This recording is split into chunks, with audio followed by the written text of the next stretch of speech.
What is going on, everybody? Covered call funds aren't about growth, right? We're sacrificing this growth in order to get monthly distributions. However, there's a few out there that are close to their underlying as far as the growth goes and the in total return.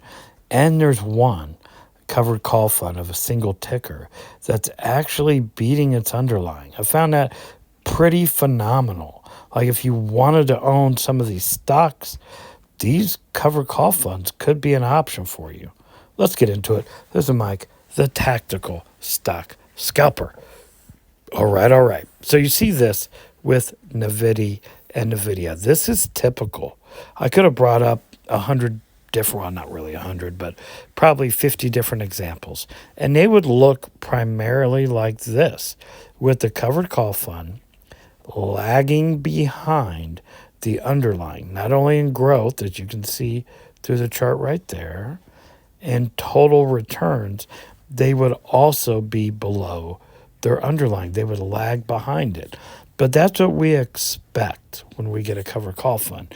However, the examples I'm going to show you today, they're really tight with their underlyings. We're going to look at a curve fund that is pretty close to its underlying, a couple yield max funds that are also close to their underlying, and one yield max fund that's actually beating its underlying in total returns, which that's really not supposed to happen, but numbers are numbers, so don't let numbers trigger you. Okay, so this is norm, right? We see this, NVIDIA lagging behind NVIDIA.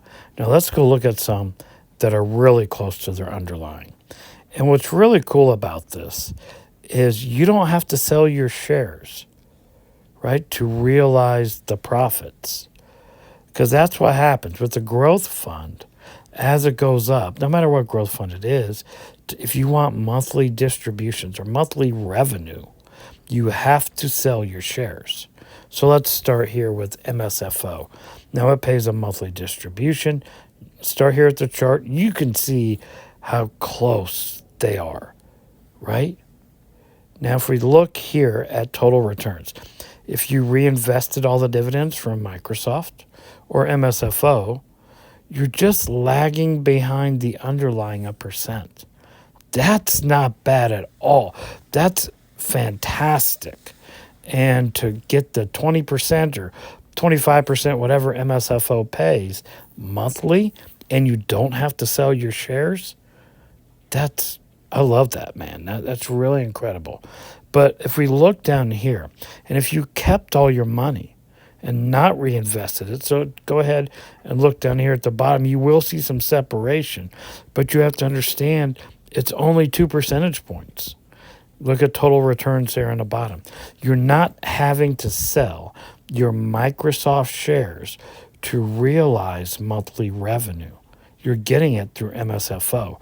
Now, people can say, oh my gosh, what's going to happen in a year or 5 years? I don't know, but all we have is the data to go off of. And they were saying this at the beginning anyway, that funds like these would go to zero or whatever. But here you are. When did this thing come out? 8/25/23. Still doing amazing and following its underlying. So fantastic out of MSFO. Okay, let's go over here. Now this is an anomaly. You do not see this very often at all. This is PP outperforming its underlying PayPal. So if you look at total returns, when you look at this, you would say, what's the point of even investing in this particular stock, PayPal, when you can own PP? And right now, as of this point, I'd have to say I don't really see a massive difference between the two, except obviously you would own the shares of PayPal and not a synthetic. But still, look at this in total return. If you reinvested all the dividends, which PayPal doesn't pay any, but if you reinvested all the dividends from PP, you're up 37% compared to 29%. But let's say you wanted to keep them. right? Keep all the dividends, just like selling the shares for monthly revenue, except you don't have to sell them. You're actually up in this fund in total return. Look at this down here at the bottom.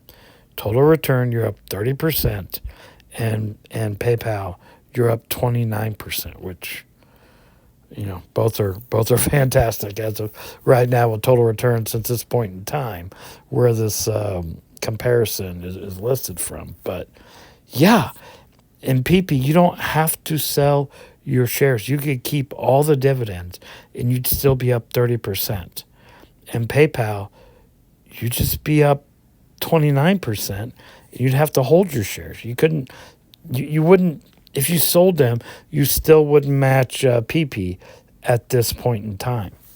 Now we're going to go to a curve fund, and we're going to look at a couple yield max funds that are trading really close to their underlying. But before I get there, this is just some testimonials from my membership group. I got quite a few going on here, and the membership group is only $4 a month. I do swing trading. I got a phenomenal record. As you can see here at this point in time, we're up 38-1. Pretty phenomenal. So if you want to join a membership group, it's only $4 a month. Cancel anytime. So we're going to look at AMZ and Amazon. Okay, so this is AMZP rather, and Amazon. And then we're going to look at AMZ and Amazon. And they're both really close, but there are two distinguishing features I want to show you between a curve fund and a yield max fund. So here, if you reinvested all the dividends, you are lagging behind with AMZP 14% from Amazon, right? You can see that clearly in a chart here and in total returns. Right, you're lagging, but that's okay because we're not looking for growth out of these funds. But 14% is not bad at all for a covered call fund. However, if we zoom down here and look at it from a total return aspect of pulling all your dividends, you're about 20%. So it's following Amazon really closely. And if you pulled all the dividends, pulled them all 100%, you're only lagging the underlying by roughly 20% with AMZP. That's phenomenal. And again, you don't have to sell your shares of Amazon to realize this monthly revenue. Great job out of AMZP here. And it's been around since Halloween, so we're got over a year on it. So there is a little bit of data here to go off of. Now, there is a difference between AMZP and AMZY, and I'm going to show you that here. AMZY is much closer if you reinvest your dividends. You're only down, as you can see there in total return, 10%. Versus what were we here if you reinvested your dividends, 14%. So the AMZ fund, the Yield Max fund, is doing a better job as far as this goes, right? And you can see here in the chart, really close. And there have been times that AMZ has outperformed Amazon. It doesn't happen often, but it does. But it just shows you, look at the chart, how neck and neck they are. And the same thing with AMZP, how tight the chart is to it. So two fantastic funds that follow Amazon. But if you look down here, down below, if you wanted to pull all your dividends, okay, we're talking total return of 55% for AMZ and 80% for Amazon. So 25% difference. So with AMZP, if you're looking to pull all your dividends and you want this stock or this ETF to follow the underlying of Amazon, AMZP is your answer, because you can see it's only 20% down versus 25% of AMZ. But if you're looking to reinvest and build a position, then AMZ, as of right now, is a better choice to following its underlying than AMZP. But they're both great funds. They're neck and neck, AMZP and AMZ. Just that AMZ has options, and if you like to sell a covered call, options with some kind of liquidity versus a curve fund. So if you're looking to sell covered calls or or sell puts or whatever, AMZ is better in that regard. So that's those. Now check this out. I found this surprising. Yeah, I don't own Disso or I don't own Disney stock, but if you wanted to own Disney stock and Disso, you're not too far off here. You're 9% down between the underlying and the covered call fund if you wanted to reinvest all your dividends on total return, right? And the chart, you can see a major spike there with Disney that Disso did not, go up on. But as you can see, as it dropped, we got closer because the covered call fund outperforms the underlying when it goes down, and now you can see they're relatively close. You got to watch out.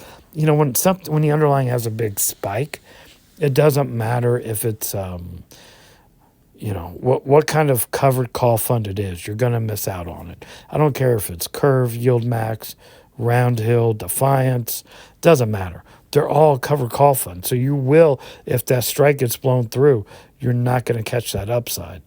But to be that close, 9% with Disney and Disso, pretty good.